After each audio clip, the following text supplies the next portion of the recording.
ಇದರ ಜೊತೆಗೆ ತುಮಕೂರು ಗ್ರಾಮಾಂತರ ಕ್ಷೇತ್ರವನ್ನ ಮುಂದಿನ ಚುನಾವಣಾ ಭವಿಷ್ಯದ ಹಿತದೃಷ್ಟಿಯಿಂದ ಒಬ್ಬೊಬ್ಬ ಸಚಿವರಿಗೆ ಒಂದೊಂದು ಕ್ಷೇತ್ರವನ್ನ ಕೊಟ್ಟಿದೆ. ನಾನು ಸಂತೋಷದಿಂದ ಈ ಕ್ಷೇತ್ರ ಮತ್ತು ಕುಣಿಗಲ್ ಕ್ಷೇತ್ರವನ್ನು ಕೊಡಬೇಕು ಅಂತ ಕೇಳಿದೆ. ಪಕ್ಷದ ಅಧ್ಯಕ್ಷರು, ರಾಷ್ಟ್ರೀಯ ಪ್ರಧಾನ ಕಾರ್ಯದರ್ಶಿಗಳು ನನಗೆ ಜವಾಬ್ದಾರಿ ಕೊಟ್ಟಿದ್ದಾರೆ ಎಂದು ಸಚಿವ ಗೋಪಾಲಯ್ಯ ಹೇಳಿದರು.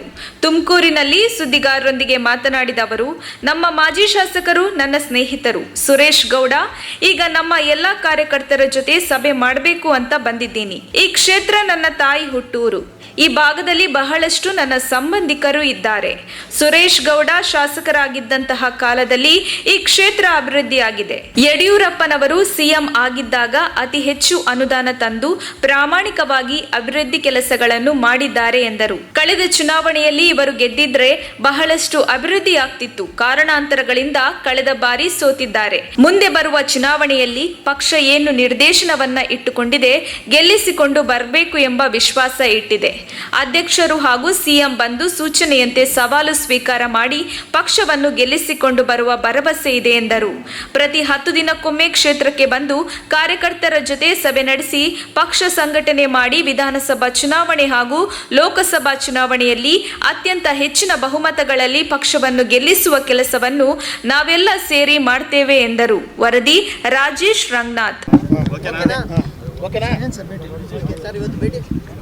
ಇವತ್ತು ಭಾರತೀಯ ಜನತಾ ಪಕ್ಷ ನನ್ನನ್ನು ಹಾಸನ, ಮಂಡ್ಯದ ಜೊತೆಗೆ ತುಮಕೂರು ಗ್ರಾಮೀಣ ಕ್ಷೇತ್ರವನ್ನು ಮುಂದಿನ ಚುನಾವಣೆಯ ಭವಿಷ್ಯದ ಹಿತದೃಷ್ಟಿಯಿಂದ ಈ ಕ್ಷೇತ್ರವನ್ನು ಗೆಲ್ಲಿಸಲೇಬೇಕು ಅಂತಕ್ಕಂಥ ನಿಟ್ಟಿನಲ್ಲಿ ಜವಾಬ್ದಾರಿಯನ್ನು ಒಬ್ಬೊಬ್ಬರು ಮಿನಿಸ್ಟರ್ಗೆ ಒಂದೊಂದು ಕ್ಷೇತ್ರವನ್ನು ಕೊಟ್ಟಿದೆ. ನಾನು ಸಂತೋಷದಿಂದ ಈ ಕ್ಷೇತ್ರನೇ ಕೊಡಿ ಅಂತಕ್ಕಂಥದ್ದನ್ನ ಕೇಳಿದ. ಗ್ರಾಮೀಣ ಕ್ಷೇತ್ರವನ್ನು ಕೊಡಬೇಕು ಮತ್ತು ಕುಣಿಗಲ್ ಕ್ಷೇತ್ರವನ್ನು ಅಂತ ಈ ಕ್ಷೇತ್ರವನ್ನು ಪಕ್ಷದ ಅಧ್ಯಕ್ಷರು ಮತ್ತು ರಾಷ್ಟ್ರೀಯ ಪ್ರಧಾನ ಕಾರ್ಯದರ್ಶಿಗಳು ಈ ಜವಾಬ್ದಾರಿಯನ್ನು ಕೊಟ್ಟಿದ್ದಾರೆ.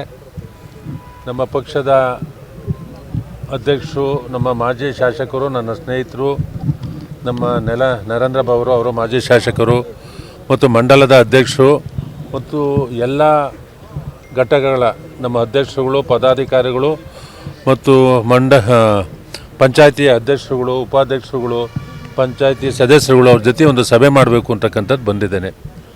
പക്ഷേ ಈ ಕ್ಷೇತ್ರದಲ್ಲಿ ಅನೇಕ ಹಳ್ಳಿಗಳಲ್ಲಿ ವಾಸ ಇರ್ತಕ್ಕಂಥ ನನ್ನ ಕ್ಷೇತ್ರದಲ್ಲಿದೆ ಮತ್ತು ನನ್ನ ತಾಯಿ ಹುಟ್ಟೂರು ಈ ಭಾಗ ಕೋಳಿಹಳ್ಳಿ, ಬೊಮ್ಮನಹಳ್ಳಿ, ಇಲ್ಲಿ ಭಾಳಷ್ಟು ನನ್ನ ಸಂಬಂಧಿಕರು ಇದ್ದಾರೆ. ಇದು ಕುಣಿಗಲ್ ಕ್ಷೇತ್ರ ಮತ್ತು ಇದರಲ್ಲಿ പക്ഷേ ಭಾಳ ಸಂತೋಷದಿಂದ ತಗೊಂಡಿದ್ದೇನೆ. ಸುರೇಶ್ ಗೌಡರು ಶಾಸಕರಾಗಿರ್ತಕ್ಕಂಥ ಕಾಲದಲ್ಲಿ ಈ ಕ್ಷೇತ್ರ ಏನಾದರೂ ಅಭಿವೃದ್ಧಿ ಅಂದರೆ ಅವರ ಕಾಲದಲ್ಲಿ ಯಡಿಯೂರಪ್ಪ ಅವರು ಮುಖ್ಯಮಂತ್ರಿ ಇದ್ದಾಗ 1,000 ಕೋಟಿಗಿಂತ ಹೆಚ್ಚಿನ ಅನುದಾನವನ್ನು ಈ ಕ್ಷೇತ್ರಕ್ಕೆ ತಂದು ಪ್ರಾಮಾಣಿಕವಾಗಿ ಕೆಲಸವನ್ನು ಮಾಡಿದ್ದಾರೆ. ಬಹುಶಃ ಕಳೆದ ಚುನಾವಣೆಯಲ್ಲಿ ಇವ್ರು ಗೆದ್ದಿದೆ. ಇವತ್ತು ಕ್ಷೇತ್ರ ದೊಡ್ಡ ಮಟ್ಟದಲ್ಲಿ ಅಭಿವೃದ್ಧಿ ಆಯ್ತಿತ್ತು. ಕಾರಣಾಂತರದಿಂದ ಸೋತಿದ್ದಾರೆ. ಮುಂದೆ ಬರ್ತಕ್ಕಂಥ ಚುನಾವಣೆಯಲ್ಲಿ 2023ರ ಚುನಾವಣೆಯಲ್ಲಿ ಪಕ್ಷ ಏನು ನಿರ್ದೇಶನವನ್ನು ಕೊಟ್ಟಿದೆ ಆ ನಿರ್ದೇಶನದಂತೆ ನಮ್ಮ ಸಚಿವ ಸಂಪುಟದಲ್ಲಿರ್ತಕ್ಕಂಥ ಎಲ್ಲ ಸಚಿವರುಗಳು ಒಂದೊಂದು ನಮ್ಮ ಕ್ಷೇತ್ರದ ಜೊತೆಗೆ ಇನ್ನೊಂದು ಕ್ಷೇತ್ರವನ್ನು ತೊಗೊಬೇಕು, ಅದನ್ನು ಗೆಲ್ಸ್ಕೊಂಬರಬೇಕು ಅಂತಕ್ಕಂಥದ್ದನ್ನ ಏನು ಪಕ್ಷ ನಿರ್ದೇಶನ ಕೊಟ್ಟಿದೆ. ಕೇಂದ್ರದಲ್ಲಿ ಮತ್ತು ರಾಜ್ಯದಲ್ಲಿ ಅಧ್ಯಕ್ಷರು ಮತ್ತು ಮುಖ್ಯಮಂತ್ರಿಗಳು ಏನು ಸೂಚನೆಯನ್ನು ಕೊಟ್ಟಿದ್ದಾರೆ, ಇದನ್ನು ಒಂದು ಸವಾಲಾಗಿ ತಂದಿದ್ದೇವೆ. ಪಕ್ಷದ ಕಾರ್ಯಕರ್ತರ ಜೊತೆ ಕುಳಿತು ಮಾತಾಡ್ತೇನೆ. 10 ದಿನಕ್ಕೆ ಒಂದು ಬಾರಿ ಈ ಕ್ಷೇತ್ರಕ್ಕೆ ಬರ್ತಾನೆ. ಎಲ್ಲಿ ಅವಶ್ಯಕತೆ ಇದೆ, ಎಲ್ಲೆಲ್ಲಿ ಟೂರ್ ಮಾಡಬೇಕು, ಪ್ರತಿ ಗ್ರಾಮ ಪಂಚಾಯತಿನಲ್ಲಿ ಟೂರನ್ನು ಮಾಡ್ತೇನೆ. ಪಕ್ಷ ಸಂಘಟನೆ ಮಾಡಿ 2023ರ ವಿಧಾನಸಭಾ ಚುನಾವಣೆ, 2024ರ ಲೋಕಸಭಾ ಚುನಾವಣೆಯಲ್ಲಿ ಅತ್ಯಂತ ಹೆಚ್ಚಿನ ಬಹುಮತ ತರ್ತಕ್ಕಂಥ ಕೆಲಸವನ್ನು ನಾವೆಲ್ಲರೂ ಸೇರಿ ಮಾಡ್ತೇವೆ.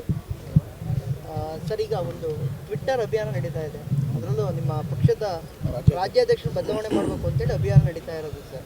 ಅದು ಪಕ್ಷದ ಆಂತರಿಕ ವಿಚಾರ. 3 ವರ್ಷ ಆದಮೇಲೆ ಪಕ್ಷದ ಏನೋ ನಿಯಮ ಇದೆ, ಅದು ಕೇಂದ್ರದ ವರಿಷ್ಠರಿದ್ದಾರೆ. ಅದನ್ನ ತೀರ್ಮಾನವನ್ನು ನಾವು ಜಿಲ್ಲೆಯಲ್ಲಿ ತಾಂತಕ್ಕಂಥದ್ದಲ್ಲ, ಕೇಂದ್ರದಲ್ಲಿ ಅದೇನು ತಾಂತಾರೆ ಅದಕ್ಕೆ ಎಲ್ಲರೂ ಬದ್ಧವಾಗಿರ್ತೇವೆ.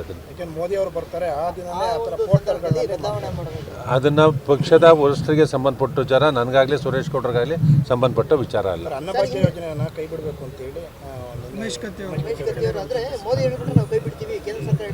ಇಲ್ಲ, ಒಂದು ನಿಮಿಷ ನೋಡಿ. 2020 ಏಪ್ರಿಲ್ 1ನೇ ತಾರೀಕಿಂದ ಕರೋನಾ ಏನು ಪ್ರಾರಂಭ ಆಗುತ್ತೆ, ಮಾರ್ಚಲ್ಲಿ ಪ್ರಾರಂಭ ಆಗುತ್ತೆ. ನಾನೇ ಆಹಾರ ಸಚಿವನಾಗಿದ್ದು. ರಾಜ್ಯ ಸರ್ಕಾರ 5 ಕೆ ಜಿ ಅಕ್ಕಿ ಮತ್ತು ಒಂದು ಕುಟುಂಬಕ್ಕೆ 2 ಕೆ ಜಿ ಗೋಧಿ ಕೊಡ್ತಕ್ಕಂಥ ಕಾರ್ಯಕ್ರಮವನ್ನು ರೂಪಿಸಿದ್ದು. ಅವಾಗ ಸನ್ಮಾನ್ಯ ಪ್ರಧಾನಮಂತ್ರಿ ನರೇಂದ್ರ ಮೋದಿಜಿಯವರು ಈ ದೇಶದ 80 ಕೋಟಿ ಜನರಿಗೆ 2020ರಿಂದ ಪ್ರತಿ ತಿಂಗಳು 5 ಕೆ ಜಿ ಕೇಂದ್ರದಿಂದ ಅಕ್ಕಿಯನ್ನು ಕೊಡಬೇಕು, ಯಾರೋ ಹಸಿವಿನಿಂದ ಸಾಯಬಾರದು ಅಂತಕ್ಕಂಥ ನಿರ್ಧಾರವನ್ನು ಸನ್ಮಾನ್ಯ ಪ್ರಧಾನಮಂತ್ರಿಗಳೇ ತಗೊಂಡಿರ್ತಕ್ಕಂಥ ನಿರ್ಧಾರ ಐತಲ್ಲ, ಇಡೀ ದೇಶದ 80 ಕೋಟಿ ಜನಕ್ಕೆ ಪ್ರತಿ ತಿಂಗಳು ಅಕ್ಕಿಯನ್ನು ಕೊಡ್ತಾ ಇದ್ದಾರೆ. ಅದು ಮುಂದಿನ ತಿಂಗಳಿನವರೆಗೂ ಇದೆ. ಇದನ್ನು ಮುಂದೆ ಕೇಂದ್ರ ಸರ್ಕಾರ ಏನು ನಿರ್ಧಾರ ತಗೊಳುತ್ತೆ ಅದ್ರ ಮೇಲೆ ನಾವು ರಾಜ್ಯ ಸರ್ಕಾರ ಮುಖ್ಯಮಂತ್ರಿಗಳ ಜೊತೆ ಆಹಾರ ಸಚಿವರು ಮಾತಾಡಿ ತಾಂತಾರೆ. ಮುಂದಿನ ತಿಂಗಳು ಕೊನೆವರೆಗೂ ಇದೆ. ಸರ್, ಈಗ ಮೊಟ್ಟೆ ವಿಚಾರ ತುಂಬ ಪ್ರಚಲಿತದಲ್ಲಿದೆ. ರೇಷನ್ ಅಂಗಡಿಗಳಲ್ಲಿ ಮೊಟ್ಟೆ ಕೊಡುವ ಆಧಾರ ಚಿಂತನೆ ಏನಾದರೂ ಇದೆಯಾ ಅಂತ? ಅದ್ರ ಬಗ್ಗೆ ನನ್ನ ಮಾಹಿತಿ ಇಲ್ಲ, ಅದನ್ನ ಸಂಬಂಧಪಟ್ಟ ಸಚಿವರನ್ನ ಕೇಳಿ. ಆ ಬಗ್ಗೆ ಅಂದರೆ ಪೌಷ್ಟಿಕಾಂಶ ಕೊಡುವಂಥ ನಿಟ್ಟಿನಲ್ಲಿ ಇಲ್ಲ ಮೊಟ್ಟೆ ಕೊಟ್ಟರು ಕೂಡ ರೇಷನ್ ಅಂಗಡಿಗಳಲ್ಲಿ ಒಂದು ಒಳ್ಳೆ ಅಭಿಯಾನ ಆಗುತ್ತೆ, ನಮ್ಮ ಸರ್ಕಾರಕ್ಕೂ ಕೂಡ ಒಳ್ಳೆ ಹೆಸರು ಬರ್ಬೋದು.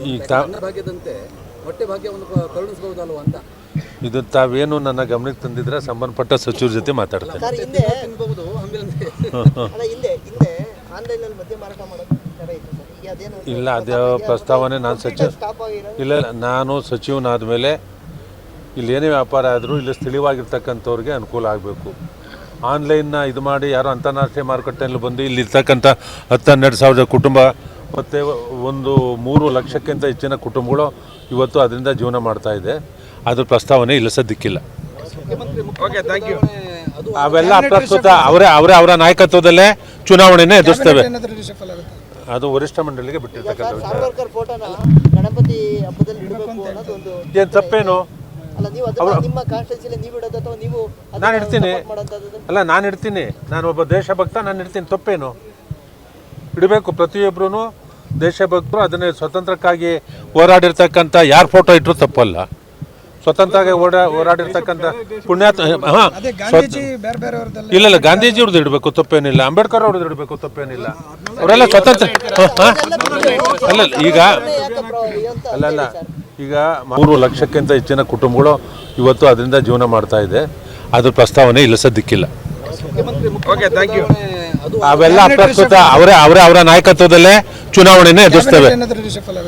ಅದು ವರಿಷ್ಠ ಮಂಡಳಿಗೆ ಬಿಟ್ಟಿರ್ತಕ್ಕಂಥ ವಿಚಾರ. ಸಾವರ್ಕರ್ ಫೋಟೋನ ಗಣಪತಿ ಹಬ್ಬದಲ್ಲಿ ಇಡಬೇಕು ಅನ್ನೋದು ಒಂದು ಏನು ತಪ್ಪೇನು? ಅಲ್ಲ, ನೀವು ಅದನ್ನ ನಿಮ್ಮ ಕಾನ್ಸ್ಟಿಟ್ಯೂನ್ಸಿಯಲ್ಲಿ ನೀವು ಇಡೋದು ಅಥವಾ ನೀವು ನಾನು ಇಡ್ತೀನಿ. ಮಾಡೋಂಥದ್ದು? ಅಲ್ಲ, ನಾನು ಇಡ್ತೀನಿ. ನಾನು ಒಬ್ಬ ದೇಶಭಕ್ತ, ನಾನು ಇಡ್ತೀನಿ. ತಪ್ಪೇನು? ಇಡಬೇಕು. ಪ್ರತಿಯೊಬ್ಬರೂ ದೇಶಭಕ್ತರು ಅದನ್ನೇ ಸ್ವತಂತ್ರಕ್ಕಾಗಿ ಹೋರಾಡಿರ್ತಕ್ಕಂಥ ಯಾರು ಫೋಟೋ ಇಟ್ಟರು ತಪ್ಪಲ್ಲ. ಸ್ವತಂತ್ರವಾಗಿ ಹೋರಾಡಿರ್ತಕ್ಕಂಥ ಪುಣ್ಯಾತ್ಮ.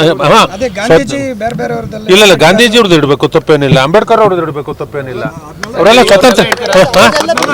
ಅಲ್ಲ, ಈಗ ಅಲ್ಲಲ್ಲ, ಈಗ ಮಹಾತ್ಮ ಗಾಂಧೀಜಿಯವರು ಸ್ವತಂತ್ರವಾಗಿ ಹೋರಾಟ ಮಾಡಿರ್ತಕ್ಕಂಥವ್ರು. ಅಂಬೇಡ್ಕರ್ ಅವರು ಈ ದೇಶಕ್ಕೆ ಸಂವಿಧಾನವನ್ನು ತಂದು ಕೊಟ್ಟಿರ್ತಕ್ಕಂಥವ್ರು. ಅದೇನು ತಪ್ಪೇನಾಗೋದಿಲ್ಲ.